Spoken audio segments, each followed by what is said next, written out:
Physiological Correlates of Human Behavior, an intro to behavioral neuroscience. With me, Dr. Andrew T. Ainsworth, Professor of Psychology at California State University, Northridge.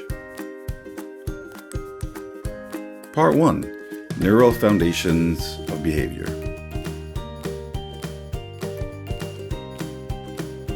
Lecture 1, What is Behavioral Neuroscience?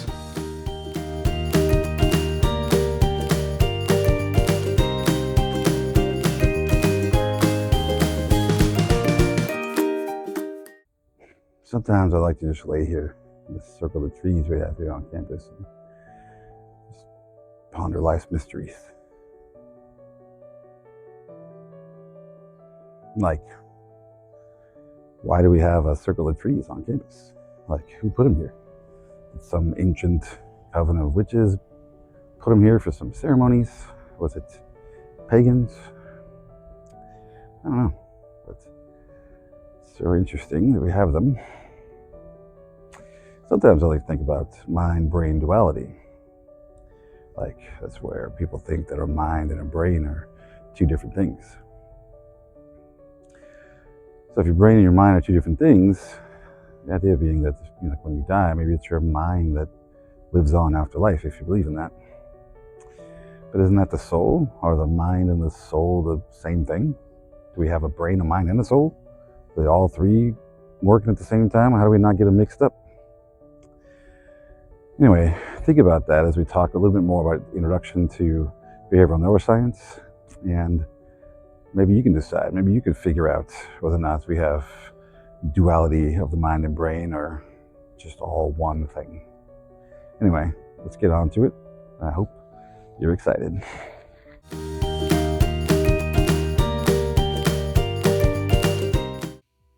Hey, it's BOLO time again.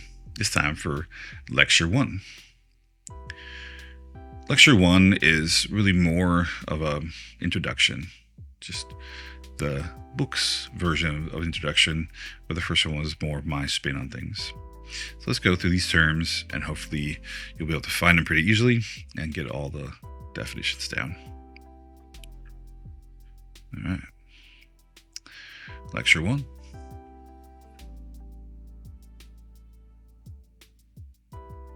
Behavioral Neuroscience. Wilhelm Wundt. William James. Mind-brain problem. Monism. Materialistic monism. Idealistic monism. Dualism. René Descartes. Model. Animal spirits. Empiricism. Luigi Galvani. Gustav Fritsch. Eduard Hitzig. Hermann von Helmholtz. Localization. Phineas Gage. Broca's area. Phrenology. Equipotentiality. Nature versus nurture. Gene. Zygote. Embryo. Fetus. Deoxyribonucleic acid. Nucleotides. Adenine. Thymine. Guanine. Cytosine. Allele. Dominant. Recessive. Heterozygous. Homozygous. Genotype. Phenotype. X-linked. Polygenic. Human Genome Project. Genome. Gene expression. Natural selection. Heritability. And vulnerability. All right, so that's it for this lecture's BOLOs. Let's go to lecture.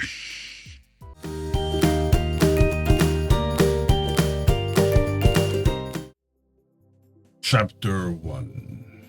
What is behavioral neuroscience? This is the beginning of part 1, just following from this sort of lecture 00.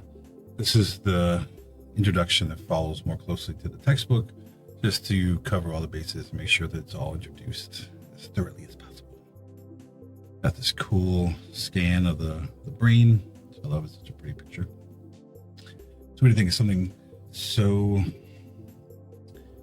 disgusting looking in person can be so pretty when You're seeing it through these dyes and layers and scans.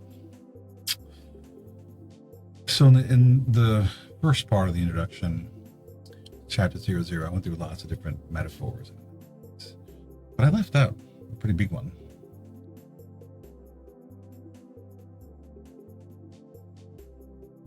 Brains are surprisingly like modern smartphones. You can compare the neurons in our brain to the transistors in phones. And this is not necessarily the most up-to-date, because the most up-to-date is kind of hard to find because some of it's not been released in terms of the specs yet. But let's look at, the brain's got roughly 80-something billion neurons in it versus roughly 16 billion transistors in a A16 bionic chip that's in the iPhone 14 Pro, for instance. And comparably, the Snapdragon 8 Gen 2 has, that's from the Samsung Galaxy S3, for instance, has also roughly about 16 billion transistors. So there's more neurons, more neural pathways in the brain than we have transistors in the phone. And these phones are getting closer all the time. And I doubt within a couple of years, we're probably going to see phones having just as much memory and functionality as a brain might. Now, it's pretty crazy to think about, because those 80 billion neurons in our brain correspond to something like 100 to 200 trillion synapses and connections. A lot of stuff going on up there. And just like our cell phones, do so many different things, be able to function and allow us to, spend so much time just viewing content. Our brains can do quite a lot at the same time. It has a huge storage capacity, way more than any phone. Our brain has something like 2,500 gigabytes of storage. Let me say that again. 2,500 gigabytes of storage. That's like recording a 300-year-long video to be able to store it. It's a crazy amount of capacity in our brains to store information. The human brain has evolved compared to, say, the closest primate relatives, which is like a chimpanzee, to be about 3 pounds. You can see the size difference between the human brain and the chimpanzee brain here. It's about 3 pounds. 3 pounds of squishy, spongy mess.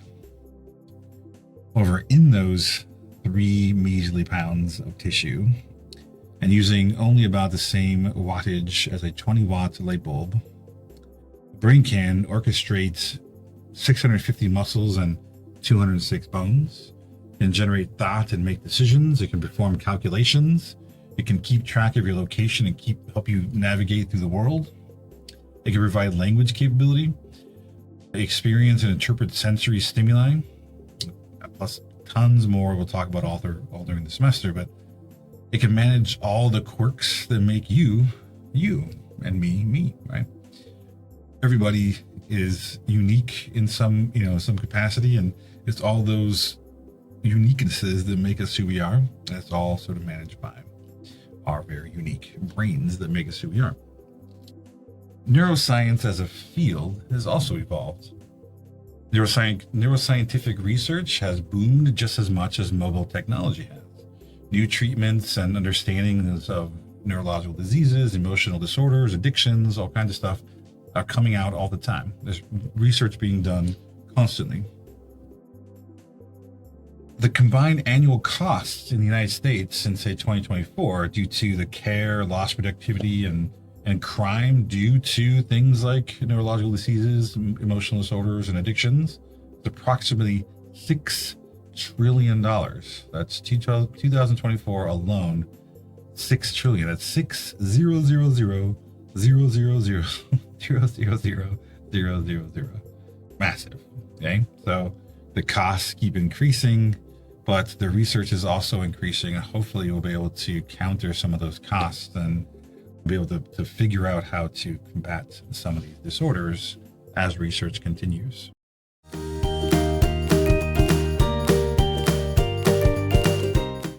Neuroscience is a topic approached by scientists from various backgrounds. So you'll hear the term neuroscience connected to biology and physiology from anatomists, neurologists, biochemists, psychologists, obviously, psychiatrists, computer scientists, and even philosophers.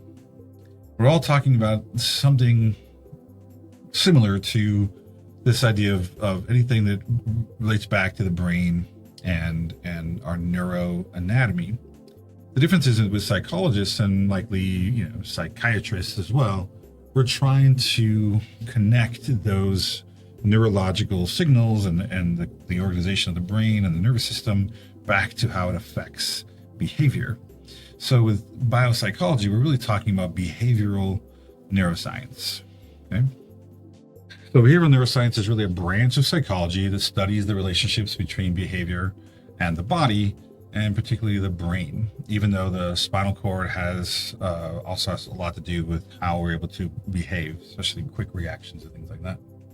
So behavior has a very broad meaning, includes both overt acts, like things that we're actually doing, like movements we can see and are very clear. It also includes internal events, things like learning, the changes in our synaptic transmission in our brain itself.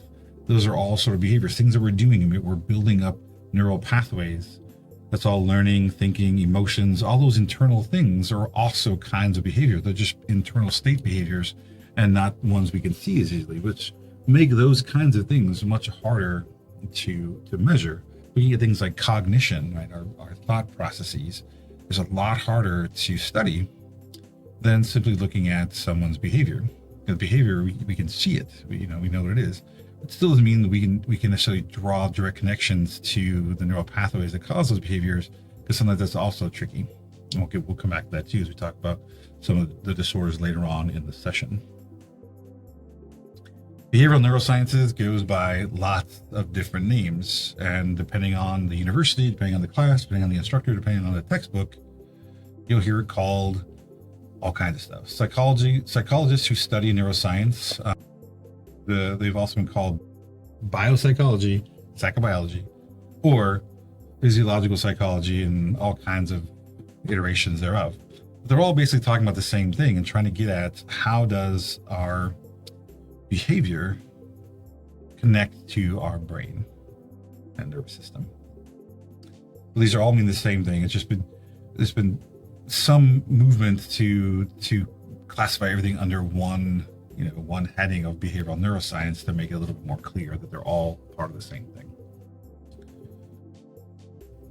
So how is behavioral neuroscience related to psychology? Well, this is an interesting quote from the book that I found interesting. Psychology has a brief history, but a long past. Because even though psychology, technically the first psychological laboratory was established in 1879, so people oftentimes think of that as that's the start date for psychology. There has been some parts of psychology, some things that have been studied, as we talked about with Rene Descartes, with other folks, some parts of it that have been studied and talked about and written about long before this first established laboratory. Anyway, so that's Wilhelm Wundt, who's from Germany, established the first psychological laboratory in 1879 in Leipzig. And although the exact establishment of the behavioral neuroscience is unknown, biology's influence in psychology has been present since the beginning, for a long time. This is William James, who's from the United States, and his book, The Principles of Psychology, he argued that the scientific study of psychology should be grounded in an understanding of biology. There's long been an understanding or belief that psychology should be grounded in biology, and so behavioral neuroscience, even though it might not have been called that way back when, has been around for a long, long time. So similar to the sort of lecture zero and talking about how people thought about the brain, there's also you can also think about what were the pre-scientific beliefs about psychology and this idea of the mind-brain problem. So what is the mind-brain problem? And some of this is influenced by, the psychology and motivation, behavior, and things. But some of it is, could be seen as being motivated by religion. So, for instance, many religious beliefs, there's a belief in the soul, right? That the soul is this thing that we have, that as our corporeal body dies, that our soul goes on, right? That there's something else, there's something separate, something metaphysical within us that exists outside of our physical body. All right. Well, that could also be applied to the brain and the mind. There's lots of discussions, arguments, debates have been about this idea of, is the mind and the brain the same thing?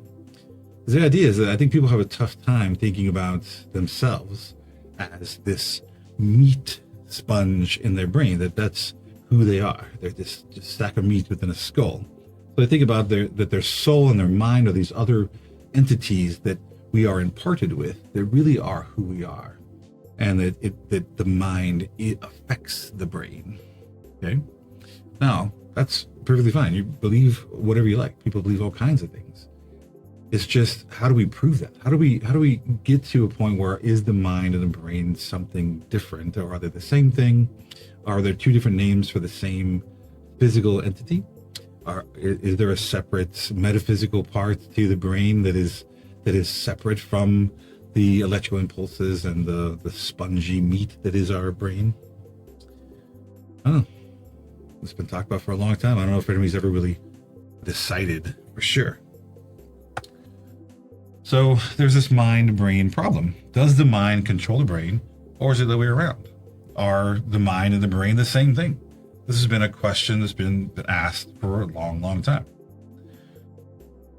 So in terms of this mind-brain problem, lots of definitions have been put out there to try to explain people's positions.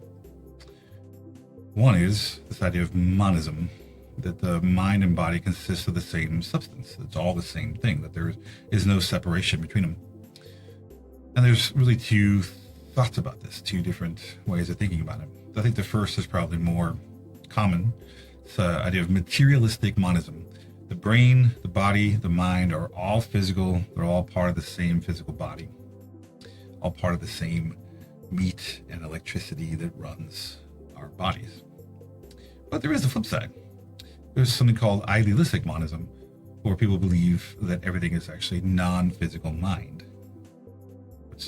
I find that one's for me a little harder to think about. That we're all non-physical minds. We're all sort of not part of the physical world. That seems a bit more of a stretch, but I guess there's lots and lots of philosophy out there that talks about how do you prove that you exist or that anybody else exists. So I guess you can start thinking like maybe we don't really exist. We're all just ideas floating around in space, kind of. I don't know. Not a way that I think about it, but could be. Counter to monism is the other side, which is dualism, is the idea that the mind and brain are separate things.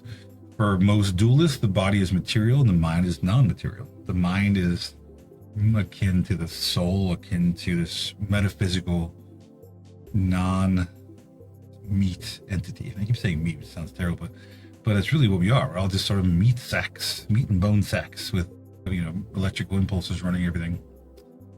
Dualists think that they're separate.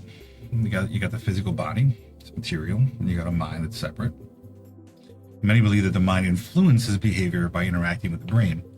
So in a way, you can think about the mind is who we are. It's our personality. It's all those parts that actually then control the physical brain, that then in turn controls our behaviors, controls our emotions, controls everything about us.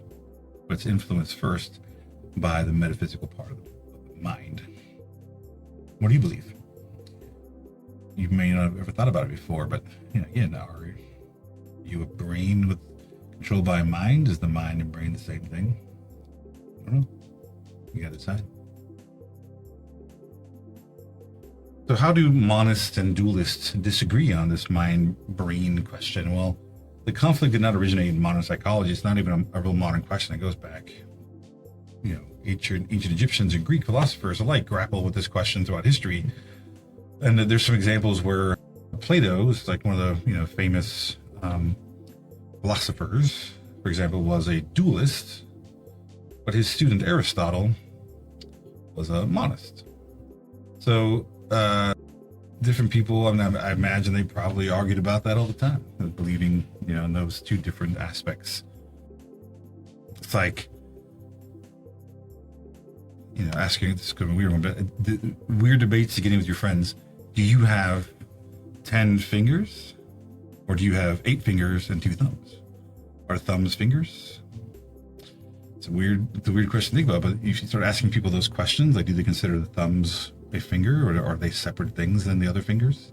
If someone said, hey, I broke my finger, would you picture it's their thumb that they broke, or do you only picture these 8 fingers being broken? I don't know. It's funny, I asked my kids the other day that question, and we started to talk about it for a while and debate about what everyone thought. Everyone had different ideas about when we talk about fingers and stuff, what is consistent of a finger versus a thumb. Anyway, it gets this idea of, not that hands and mind and brain all stuff are the same thing, but it's just the idea that people just have different perceptions, different ways of thinking about how things work. And until we actually ask those questions, oftentimes we don't know that we think very differently than another person, and that those people have very different ideas about things. Sometimes those different ideas can really drive a wedge between friendships if your beliefs are just so disparate from one another. But sometimes maybe we just don't ask because we don't want to know. Maybe it's safer that way. I don't know. Now, I know we talked a bit about Descartes in our lectures here, our first introduction. But Descartes is a very interesting character that has had a lot of influence on philosophy and science, and even the philosophy of science. Descartes had a very physical model of behavior. Like, he thought about everything about about behavior as being a very physical or physically influenced. So let's talk a little bit about that. So he proposed this model of behavior that's based on physical mechanical movement. So a model is a proposed mechanism for how something works. It's trying to propose like how something might work.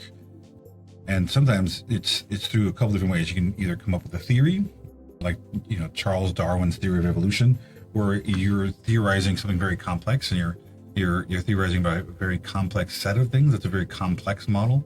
But it could be something that's actually very simple. That to look at something that's more simplistic, like a simpler organism, or simulation or system studied to understand something more complex, like studying rats in order to understand how Alzheimer's disease works in humans. So the model that we're talking about here for René Descartes was looking at something much simpler and trying to understand how human behavior worked, looking at a simpler structure and function of these statues. So René Descartes proposed that the nervous system worked a bit like the nifty statues in the royal gardens of Saint-Germain, whose moving parts were animated by water that ran through pipes inside them.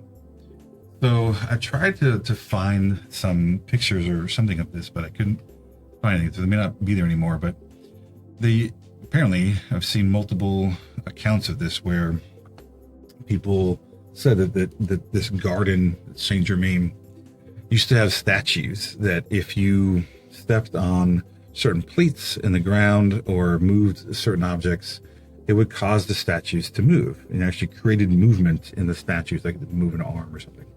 And it did that through hydraulics. It actually would move water through the statues, and the statues would move.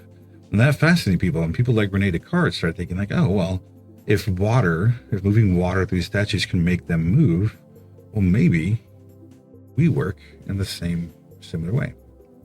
And they started to think about how people and the water within our system, and started to think about how we can become these mechanical water-driven machines.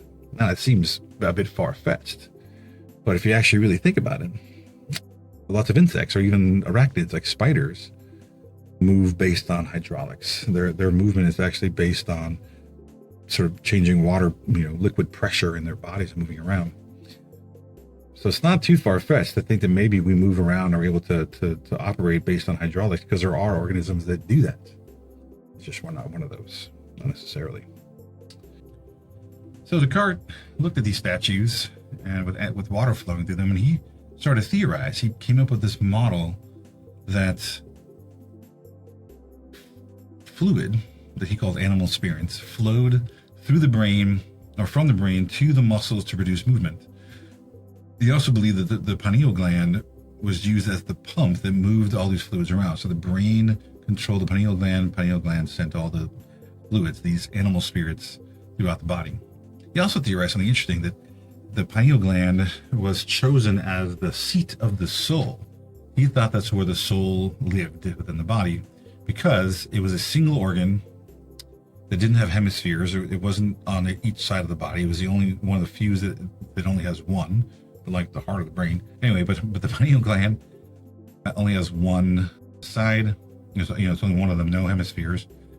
And it's located ideally to manage the proposed functions of regulating the flow of fluids throughout the system. The picture here, this is a picture that from the textbook that goes along with Descartes. I think it's just showing the flow of information throughout the system, and I think it was a diagram drawn by Descartes around the same time.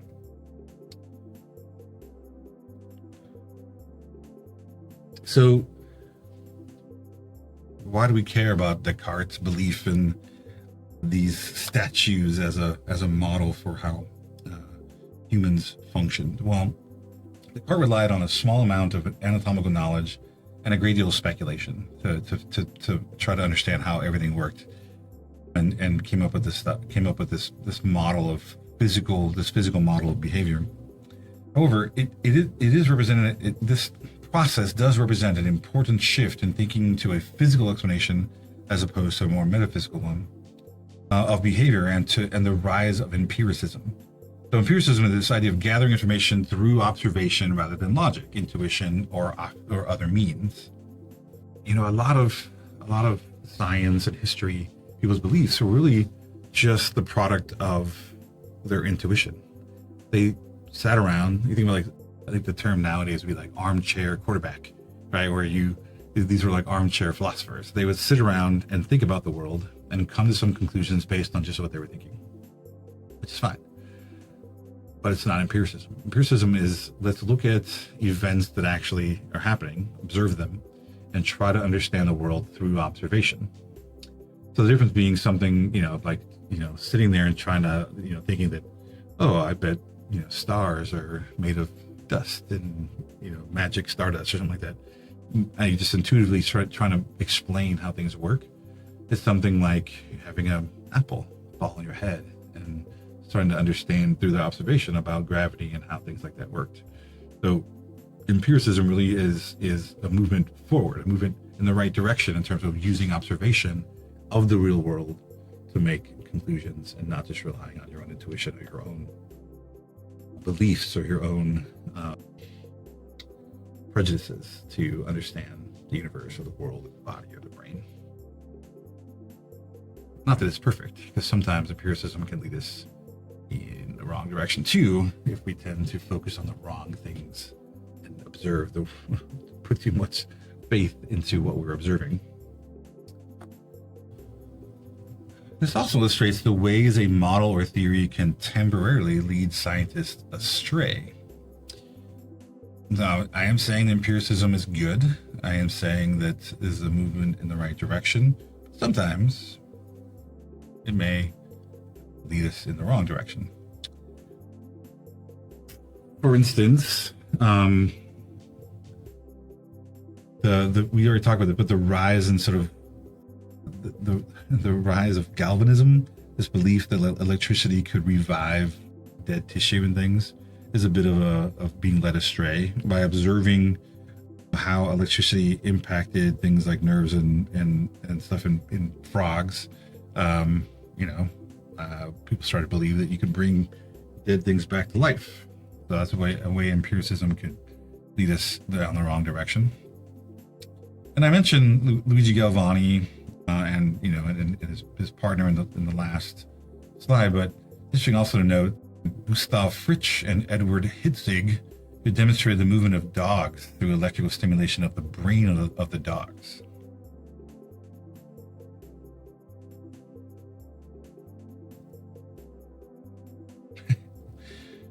So yeah, they were sticking electrodes in the dog's brains, making the dogs do things, movements, figuring out different pathways between the brain and different neurons in the dog's legs and other places that actually could make dogs move and do things. Around the same time, again, they were looking into the electrical currents within the system. We were talking about Hermann von Helmholtz before. He demonstrated that nerves do not behave like conducting wires. So I know before I said that he was one of the first ones to demonstrate the speed of electricity through a neuron. The reason why this conclusion sounds counter, it's not that it's counter, it's just that he started to measure it. And the reason why he was one of the first ones is because people believing that neurons worked like wires thought that the electricity would move at the same rate, about the speed of light. And he demonstrated that actually the nerves in our body conduct electricity but at a much slower, at about 90 feet per second, which is much slower than the average electrical current. So even though he was able to measure it, it's because he actually figured out that it wasn't working in the same way that it was for electrical wires, and was able to come up with ways to measure it that didn't rely on the background in electricity. There's also this sort of localization issue, which is there's a sort of disagreement between, do parts of the brain do different things? Like are functions of the brain localized to different pieces of the brain? Or does the brain work more holistically? So, like I said, localization, specific areas of the brain carry out specific functions. So this Fritz and Hitzig's work strongly supported this idea because they were stimulating different parts of brains of dogs, and that was leading to different behaviors. There's also this idea, this case of Phineas Gage, which I'll show you more in a second, but it's about how different parts of the brain, when they get damaged, change people's behaviors or change what people can and cannot do, and cause certain disabilities because different parts of the brains are damaged. So if that's true, then it's got to be more about where in the brain is being damaged and not about how much. So Paul Broca, around 1861, also did an autopsy on a man who had speech issues after he had a stroke. So the man had a stroke. All of a sudden, he lost some of his speech. So when he did an autopsy, he found that there was a certain part of the brain that had been damaged during the stroke, and he started to uncover this idea of Broca's area. Broca's area is a part of the brain we'll talk about when we come back to the parts of the brain that really has a lot to do with the production of speech. So that part of your brain is damaged, you're going to have a difficult time being able to produce speech. You can understand it perfectly well. When someone talks to you, you understand the language, but you cannot produce it. You have trouble producing language. So again, by finding parts of the brain, localized parts of the brain that had damage, we're able to connect that to behavior. Let's go back to Phineas Gage a second. Phineas Gage is one of those stories that get brought up a lot. I remember I've talked about this when I taught intro psych before. It's just a very interesting case where a man who was, by all means, like one of the pillars of society, he was hardworking, honest, had all these very positive traits, was in an accident, and part of his brain was damaged, and after that, his personality completely changed. And he was no longer trustworthy, no longer hardworking, like he became the opposite of the person he had been before that. That's fascinating. So it gets brought up quite a lot. And part of the reason too is that a doctor that discovered his case, or that had been treating him, also brought him, I think, to Harvard University to be studied. And there's been lots of information, lots of study about Phineas Gage. And that's what I think you see it a lot in textbooks. So if you haven't heard of Phineas Gage before, let's take a look at his story.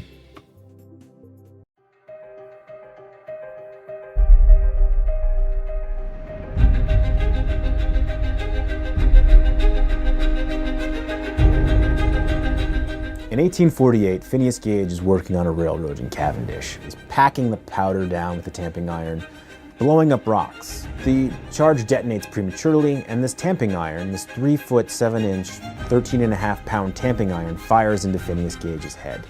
It enters into his left cheek, it passes behind his left eye, it severs his optic nerve, and then comes out his forehead and lands 30 yards away. Phineas Gage was able to survive having a 3-foot 7-inch bar shot transcranially through his head.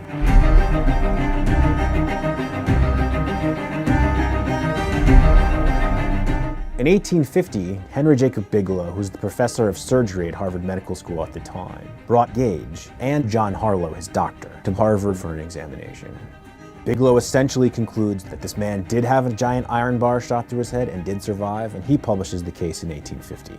After the accident, Phineas Gage goes from businesslike and efficient to no longer able to follow through with his plans. He becomes the textbook case for post-traumatic personality change. And that's why you find him in a lot of the modern medical, neuroscience, psychology literature. Phineas Gage has been at Harvard Medical School for 160 years. So in many ways, I see him similarly to how you would see one of the famous professors who hang on the wall. He's an important part of Harvard Medical School's identity. And by continually reflecting on his case, it allows us to continually change how we want to understand the human brain and how we interact with our historical understanding of neuroscience.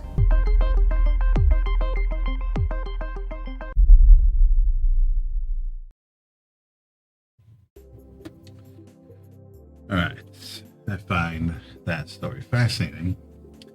And having been someone who's worked on construction sites before and the dangers that lie within, and I can almost feel that steel bar. Anyway, that's a fascinating thing. It told us a lot about how personality function, what parts of the brain seem to be affecting personality, which is, fortunate for us and for science, but unfortunate for Mr. Gage. Sometimes you can take an idea a little too far. Again, with empiricism and stuff, sometimes the idea can be used or misused. So one of the other things that we talk a lot about is a sort of failed attempt to explain how the brain functions with something called phrenology. Phrenology is belief that each of 35 different faculties of emotion and intellect were located in precise brain areas. Now, so far, that doesn't sound too bad. We do believe that there are different parts of the brains that control or influence different things. And they believe things like combativeness and inhabitiveness, which is love of home, calculation and order, all these different types of faculties or emotions could all be located in different parts of the brain. Now, it's the way that this was sort of gone about that made it a little interesting. So there's an anatomist, Franz Joseph Gall, and his student Johann Spurzheim, again, both German, who determined this by feeling and measuring bumps on people's skulls. So phrenology really had to do with being able to tell different things about people, being able to tell people about their combativeness or inhabitiveness or calculation order, all these different things by simply feeling their head. So they started to try to connect the sort of lumps and bumps on people's skulls in different areas to different parts of the brain and different localization of brain function. Now, I don't know if you're really thinking about it, but in between your scalp and your brain is a bunch of bone. So how the surface of your head, like the surface of your skin and scalp and things, can impact or have anything to do with how your brain underneath is a bit of a stretch, which is why no one does phrenology anymore.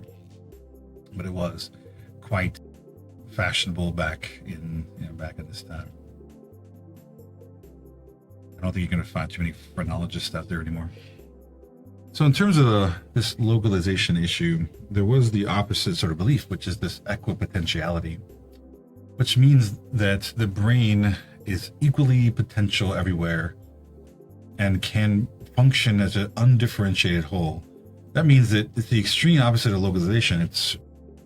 It holds that it's the extent of damage to the brain that impacts behavior and things, not where the brain was damaged. Now, that may seem a little bit crazy too, but it may seem like, it doesn't seem like we're talking about Phineas Gage, how could we even believe in this, right? Obviously, there's parts of the brain that control things, but there also has been some evidence that we'll talk about later where people are able to function without parts of their brain. Other parts of the brain are able to make up for some of the loss that a part of the brain controls. Especially things like if the corpus callosum is separated, which connects the two parts of the brain, people are able to relearn how to communicate across the two brains, or learn how to function even though that part's been severed. There's other instances too that we'll get back to, but it's the idea there is something to this, that there are parts of the brain that can function more holistically even if a part of the brain gets damaged. So it doesn't seem like it's all localization or it's all equipotentiality. It seems to be a bit of a mix of both, depending on what the behavior is and where in the brain it gets damaged. All right, so what does modern research say about this localization issue? It suggests that brain functions are both distributed and localized. Like I just said, both things sort of happen. Behavior results from an interaction of many areas of the brain. Change the mind from the explanation for behavior to the phenomena that need to be explained. So this is again from the textbook, and I find it an interesting little quote here. It's change the mind from the explanation for behavior to the phenomena that need to be explained. So what does that mean? Looking at the way the brain functions and how sometimes it's about a specific area of the brain, sometimes there's more of a holistic look at how the brain affects behavior. Well, some people would have described like, oh, it's the mind is what's impacting behavior, and that's why in different people the brain's working slightly differently, or different areas are impacting different parts of behavior. Well, instead of thinking that way, it wasn't the explanation anymore. It was now this thing that needed to be explained. Like, what is it about the brain that allows this to happen? And people was like, oh, that's the mind. So it became like this afterthought of trying to explain how the brain was able to function in these different ways, depending on the age of the person, depending on the parts of the brain that were damaged. That people started to want to explain how those things occurred, and they started to go to the mind again. Went back to thinking about the mind as an explanation for why these phenomena were able to occur the way they did. So this debate continues on the nature of and role of the mind in some areas where you got non-material neuroscientists. Research cannot explain how a material brain generates conscious experience, citing the mind as the source of the brain changes that occur during behavior therapy. So if I go to behavior therapy and I change, I get rid of bad habits, or I get rid of, bad learned behaviors that I've picked up over time, these folks are saying, well, that's the mind changing. And material neuroscientists, people that really are more about the more monistic in their view of the brain and mind, merely see this as the brain changing the brain. This is the brain restructuring itself. You're building new neuron pathways, new synapses. The brain changes. It's just the brain changing as a function of the brain changing the behavior. So the physical brain is changing because of the behaviors changing in the person. So it's almost like a feedback loop.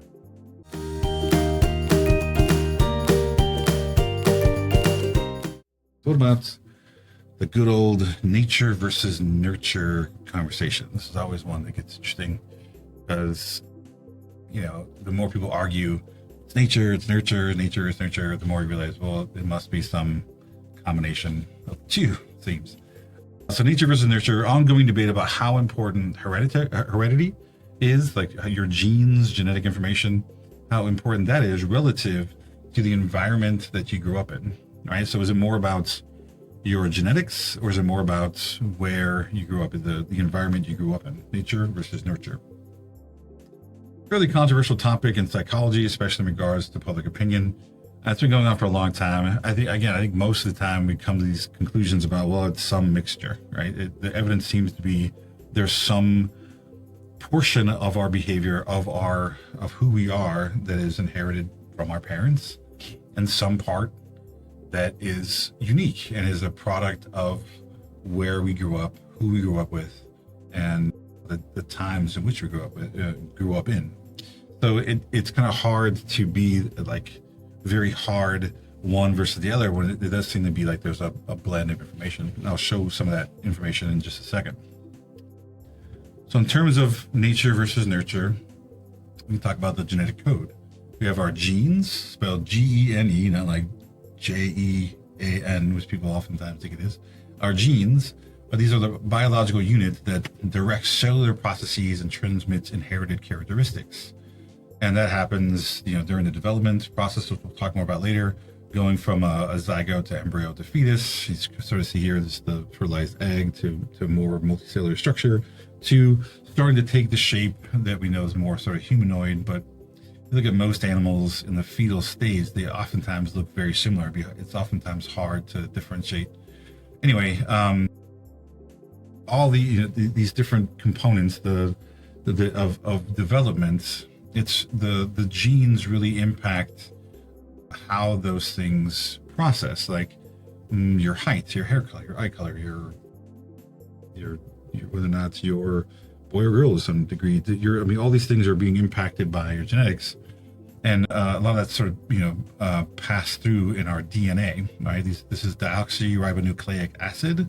It's a double-stranded, double helix chain of chemical molecules we see here in this photograph. That really gets down to sort of passing on our inherited traits, right?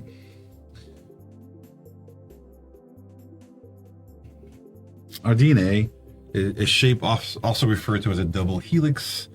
Each rung of the ladder is composed of 2 of the 4 nucleotides, adenine, thymine, guanine, and cytosine, A, T, G, and C.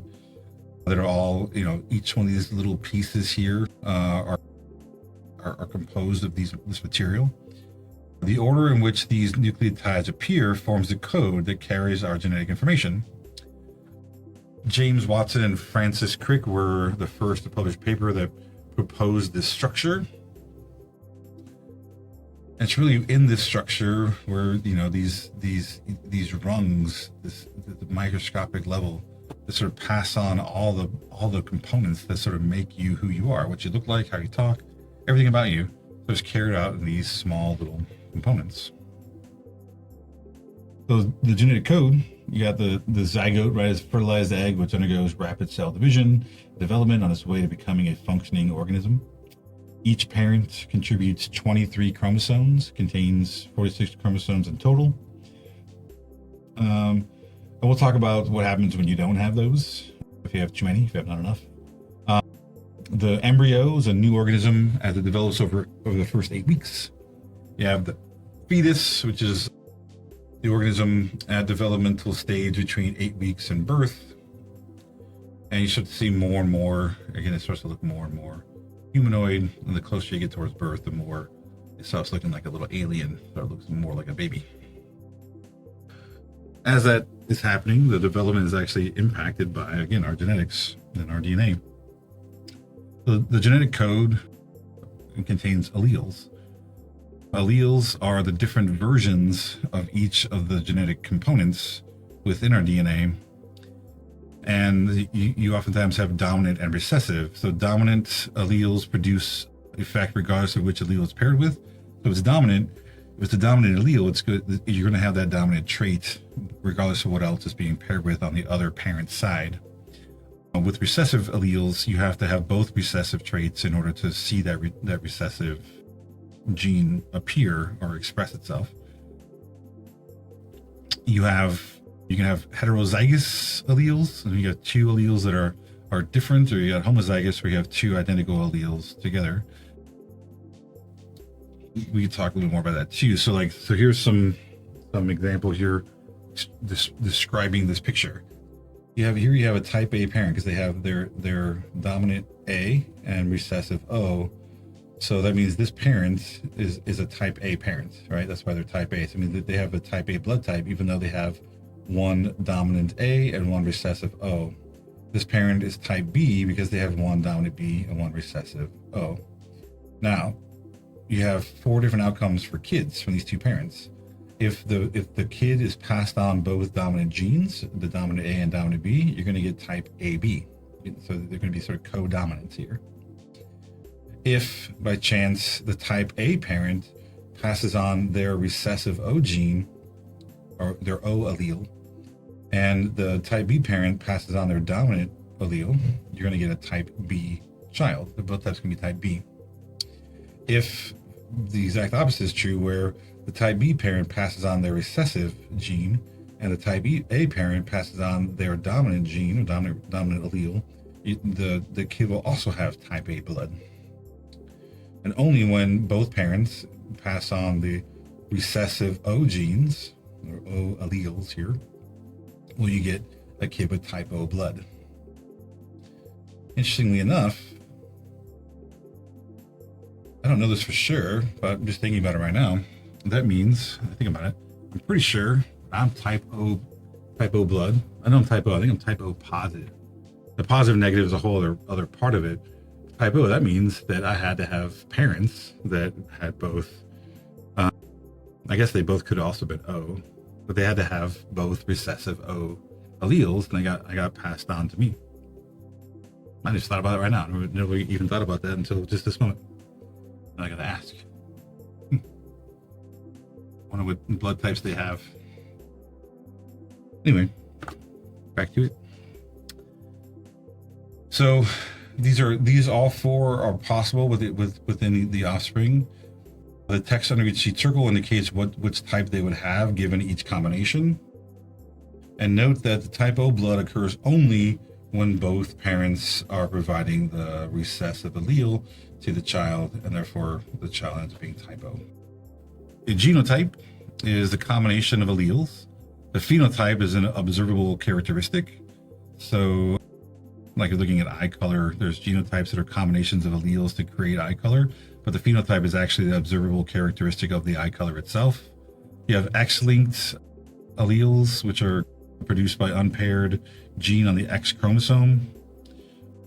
And you have polygenic, which are characteristics determined by several genes at once. It's not just one gene that's causing that expression, that there's multiple genes involved. It's a much more complicated chain of genes that are determining the characteristic.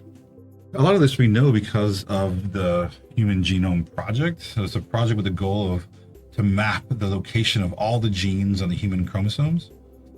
So the genome is all the genes in our chromosomes. The gene expression is the translation of that encoded information into the production of proteins that actually then leads to the characteristics turning into the phenotypes, being able to actually express them and see them in the person's behavior or in their physicality or that kind of thing. The Human Genome Project started in the year 2000. They had been going at about 10 years, trying to study all the different components of all the DNA and all of our genetic code. The group produced a rough draft after just 10 years. I shouldn't say just, sounds like a long time, but there's lots and lots of information in our DNA. And then within another 5 years, the entire genome had been sequenced.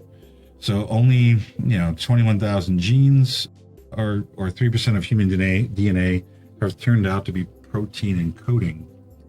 Since, for example, a roundworm has 19,735 protein coding genes, it is apparent that the number of genes is not correlated with behavioral complexity.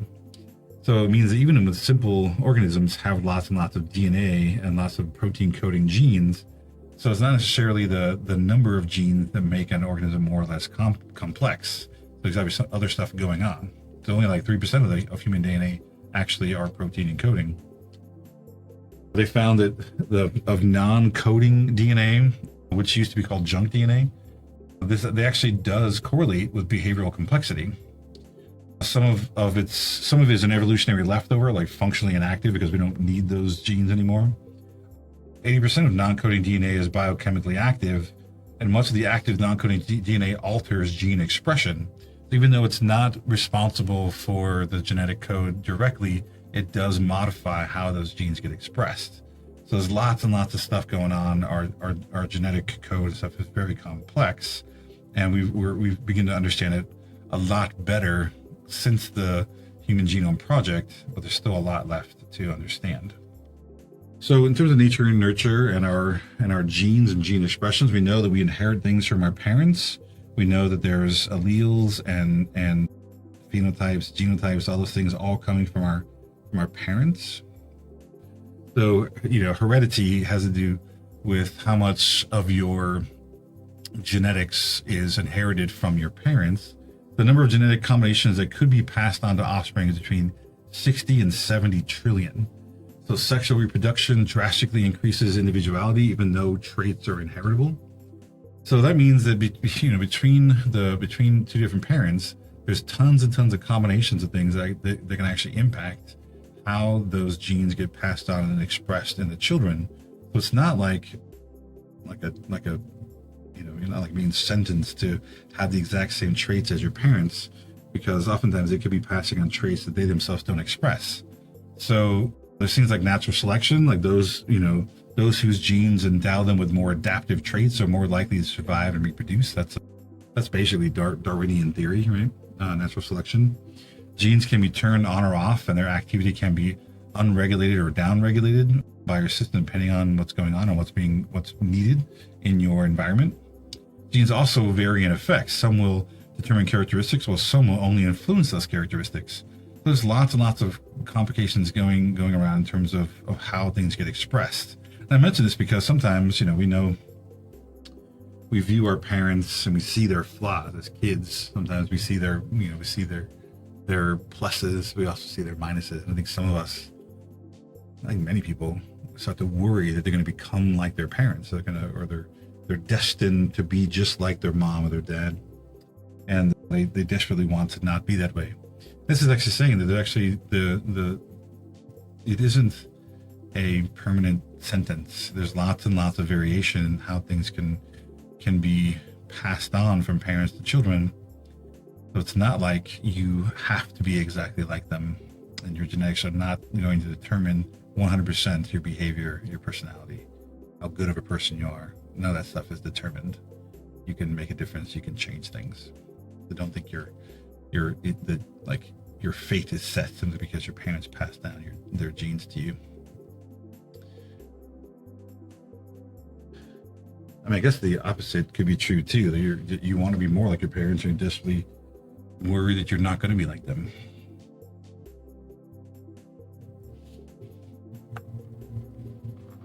Don't try to be like them.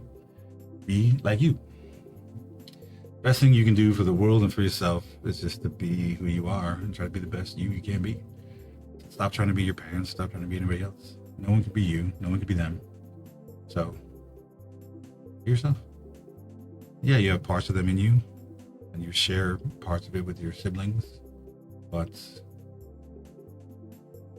you're still you. That's all you can do. That's all you can hope for. Be the best you can be. No, it's cornball, but it's true.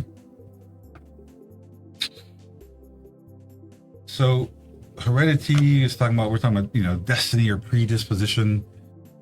I know I'm saying it's not a sentence, right? You're not being sentenced to being this person. There's lots and lots of variability, lots of things you can do to counter some of this stuff. But there's this term heritability. Heritability, it sounds a lot like heredity, but heritability is the percentage of variation in a characteristic attributed to genetic factors. So when we're talking about nature versus nurture, we're really trying to put a number on how much of these kinds of traits can be inherited. Like what percentage of variation can be explained by genetics themselves. And how do we figure that out? Well, oftentimes we compare identical twins to fraternal twins, or to siblings for that matter. The idea being that if you take two identical twins and two fraternal twins or two siblings, if they're reared apart, which there have been cases where identical twins are separated, we can look at their behaviors, and the amount of the behaviors in which they have that are the same are likely due to nature, because they share genetics, right? Because identical twins share 100% of their genetic makeup, where fraternal twins share half, essentially. So if we can find characteristics where the twins tend to match, we can say, hey, that's more of a nature question. It's more better explained by nature. Where if you find things that you have siblings who are reared together and they sort of match, it's more likely it's due to the nurture part, more that they had common upbringing. The genetic influence on behavioral characteristics is typically stronger than it is for common medical disorders.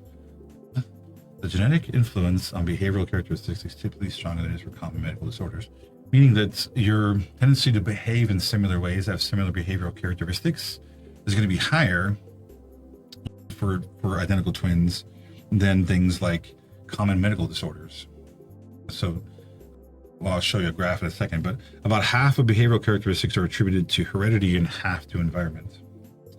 All right, so that sounds crazy. It's like half and half, right? Half heredity, half environment, behavioral characteristics. So here are some of those. Let's look at what these are.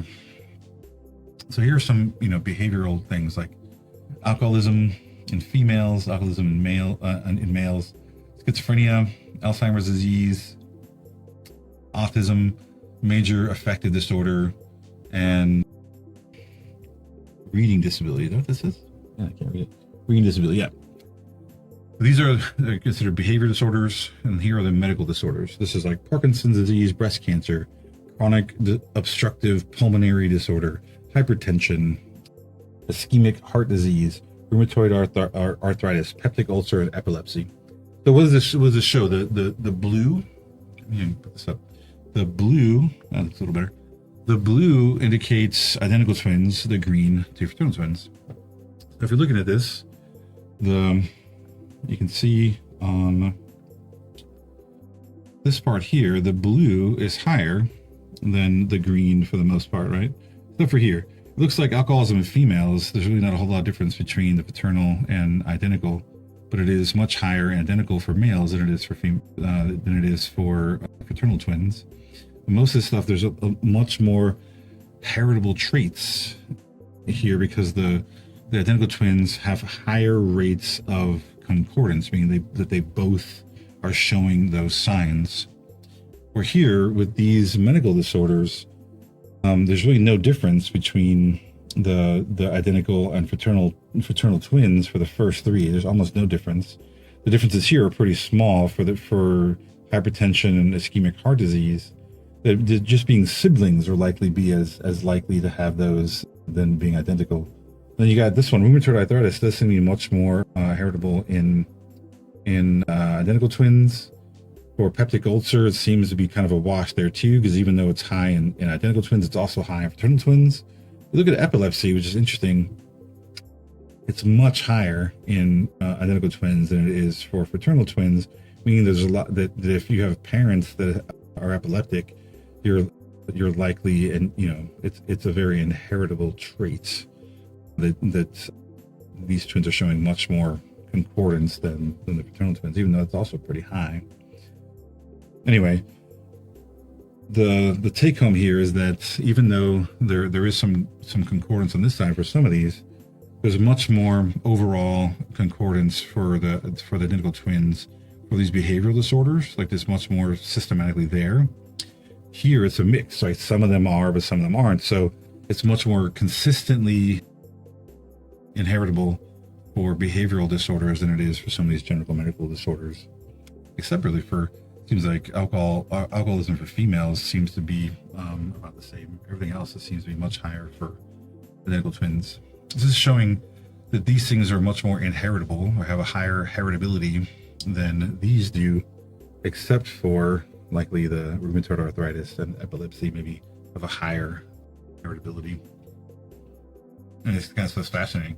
One, they got to find enough twins to do these studies, and two, you hope that you have twins that likely have been adopted and reared in different locations to separate out the effect of the environment on them as well. Because you have two twins that are also raised in the same house, then you're not really separating out nature and nurture from one another.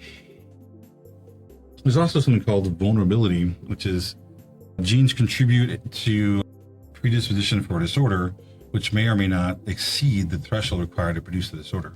So the vulnerability is like the chances that particular gene will actually lead to something like a disorder, a behavioral disorder, or a medical disorder.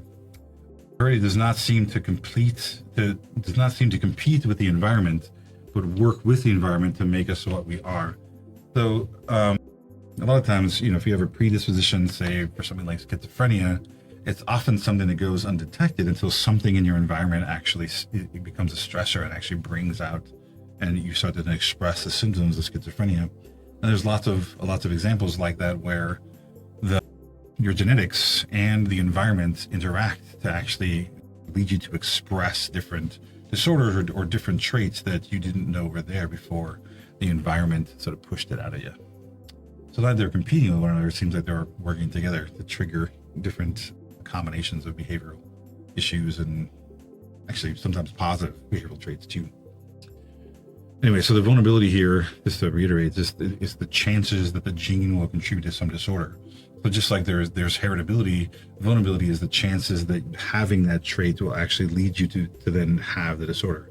So the vulnerability is something like if you have a predisposition to alcoholism, the vulnerability is then what are the chances that you'll actually become an alcoholic given you have those alleles for alcoholism in your system, something like that.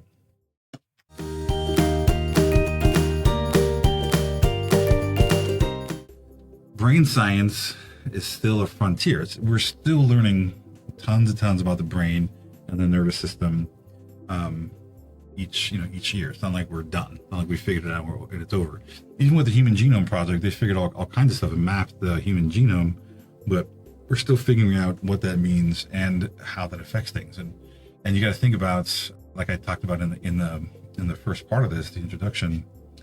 What does that mean? Like, are we going to start doing like gene manipulation where we can, order up a kid with the genetics we want, make them the height, grow to the height we want, or have, be good at math, start to have designer children? I don't know. Because the more we learn, the more that's going to become a possibility. It's also terrifying. There have been many factors that have led to success in this field. The predecessors, people that have come before us and have done study in this, they're all geniuses in their own right, from Descartes to Galvani to Helmholtz to Cajal. Like, all these folks had different levels of genius that contributed to moving this field forward, and they're all people that are worth sort of learning about and understanding where they're coming from and how they got to where they were.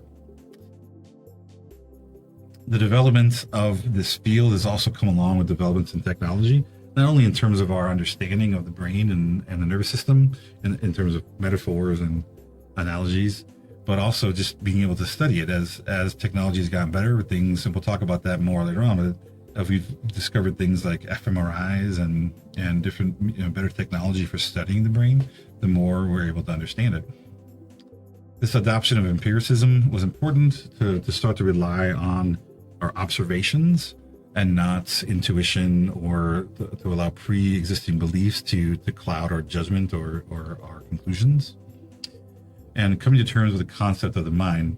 This one's still interesting because I think people still, from a sort of lay perspective, still think about this idea that they are the separate entity from their body or their brain, that they're not just a meat sack, that they are something more than that. And so what does that fit in, and how do you come to terms with even like religious beliefs about the soul and the afterlife with this beliefs in science and what we know about the brain, the nervous system? How do we sort of marry those two things together and understand, is the mind just another word for brain, or is it something separate? Is it related to soul? All those things. Anyway, that ends our first venture into brain and behavior, and we'll continue on talking about the neurons and cells of the nervous system first, and then we'll continue on talking about the nervous system as a whole and the different parts of the brain very shortly. Stay tuned. I hope you're excited.